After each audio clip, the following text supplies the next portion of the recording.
how did you, when you were entered the transfer portal, how did Indiana kind of pop up on your radar? Did you have any connections to school? Was it just one of the kind of people that, where they contact you?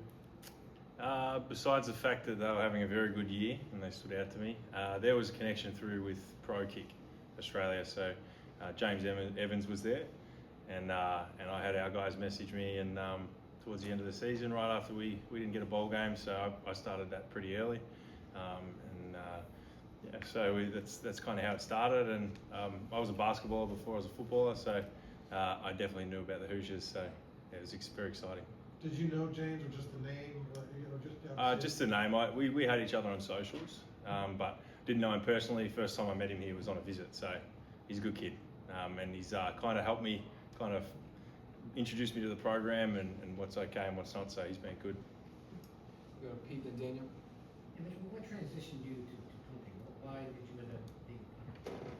I actually was interested in 2018. I was thinking about coming over, but I still had a little bit of interest from our football league in Australia, and I wanted to kind of give that my best crack.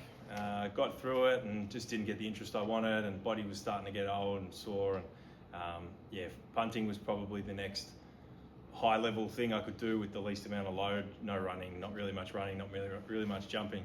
So there was I was punter Tory, who I grew up with. I actually saw him post some things, and I messaged him. I said, "Is this something I should do?"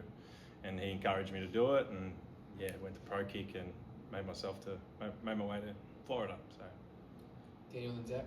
The IU and Pro Kick pipeline is actually extremely strong. I think every IU punter since about 2017 has trained there. What is it about Pro Kick that kind of helps prep college punters?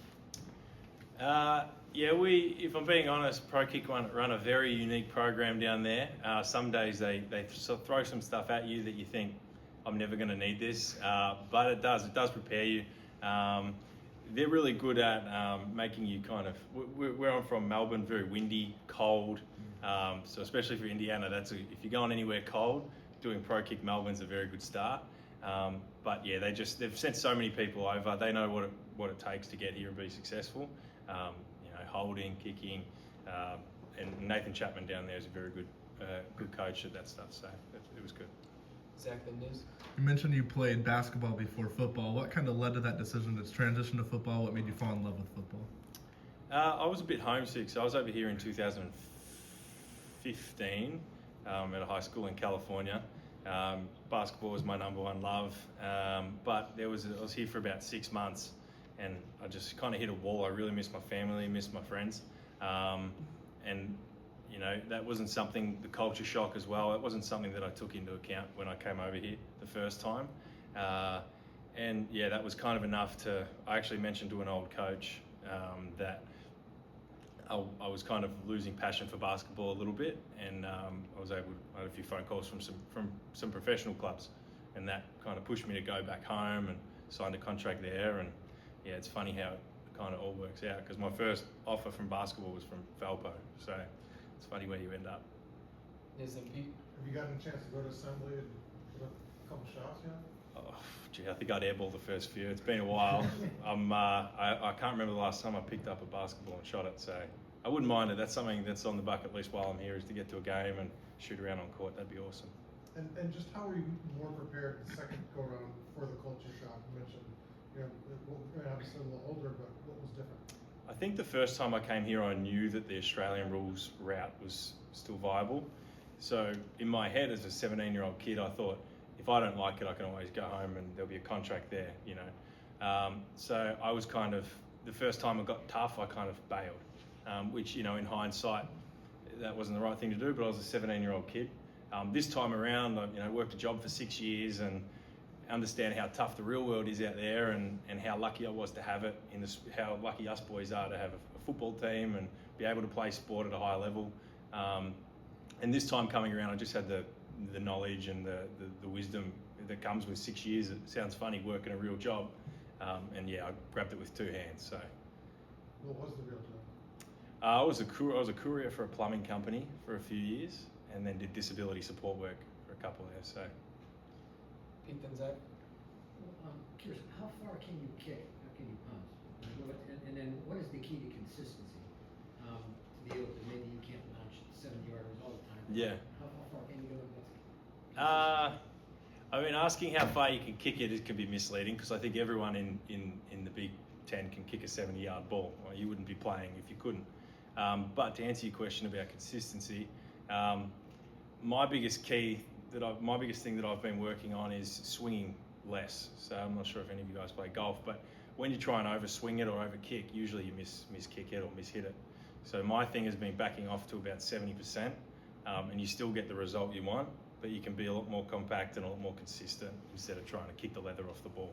So yeah, consistency comes down to the ball drop as well. So just constantly getting snaps, catching, working on your hands. That's probably the biggest key. Zach and Daniel? Kind of mentioned it just a little bit ago. How comfortable are you kicking, punting, catching the ball, and receiving it on a windy, colder day like this? Yeah, I'd be lying if I said that I was comfortable doing it. I think even in the pros, no one wants to be kicking on a windy day. But it is a new thing that Florida was windy. The cold is something that's new. So I think it's about combining those two. And like today was probably 40-mile-an-hour winds, so it was good to get some reps out there. But yeah, I'm working on that. That's something that I'll be ready to take with two hands when the season starts. So. And then Daniel, last one. A pro kick, I want to say you mentioned that you had some times where it would kind of seem like a irrelevant, Yeah. task. Or is there an example you've had here where maybe a drill you thought then was not important at all that's actually proved pretty significant for you? It's a good question. Throwing. At UCF, we had some throwing fakes, and people were telling me to practice how to throw. We grew up kicking. I never threw a ball like an American football or anything growing up.